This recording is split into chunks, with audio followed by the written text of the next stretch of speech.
শিশুর খাবার যেন বেশি তরল বা পাতলা না হয়।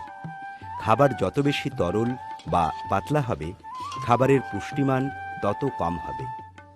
মনে রাখতে হবে, শিশুর পেট খুব ছোট থাকে, তাই শিশুকে পাতলা খাবার দিলে অল্পতেই তার পেট ভরে যাবে এবং পুষ্টি কম পাবে।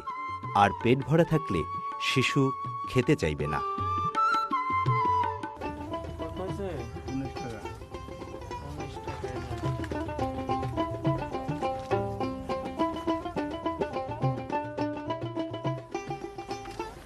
আসসালামু আলাইকুম আপা। ওয়ালাইকুম আসসালাম।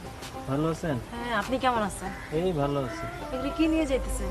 এই বাচ্চা খাইতে চায় না, এই জন্য এই চিপস বিস্কুট একটু খায়, তাই ভাবলাম যে নিয়ে যাই। কিন্তু এগুলো বাচ্চারা দিয়েন না ভাই, এগুলো বাচ্চার শরীরের জন্য অনেক খারাপ। কারণ এগুলো খাওয়ার পরে বাচ্চার মুখে রুচি থাকে না, কারণ বাচ্চা এগুলো দিয়ে পেট ভরে গেলে বাচ্চার এই ভাত শাকসবজি এগুলো খেতে পারবে না, মানে খেতে চায় না বাচ্চাগুলো। আপনি এটা না দিয়ে বাচ্চারা ডাল শাকসবজি মাছ ভাত আপনারা যা খান তাই খাওয়ান ভাই। ঠিক আছে ভাই, দিয়েন না। হ্যাঁ, আচ্ছা, ভালো থাকেন। দোকানের খাবার যেমন চিপস, জুস, বিস্কিট এগুলো কিনতে যে পয়সা খরচ হয়, তা দিয়ে শিশুর জন্য ডিম, মাছ, ফলমূল ও অন্যান্য পুষ্টিকর খাবার কেনা যায়।